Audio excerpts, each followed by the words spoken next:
প্রতিশ্রুতি পূরণ করা হবে এমনটাই আশা স্থানীয়দের। Bureau report, ATN Bangla. দেশের আবাসন খাতে বিনিয়োগের সহজ সুযোগ না থাকায় শত শত কোটি টাকা বিদেশে চলে যাচ্ছে বলে জানিয়েছেন তথ্যমন্ত্রী হাসানুল হক ইনু।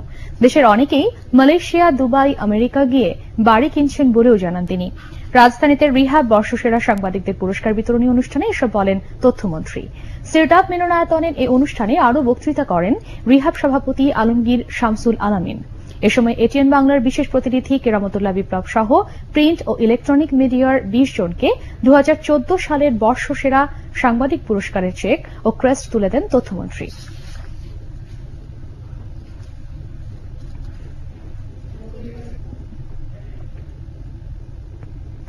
আন্তর্জাতিক সংবাদ।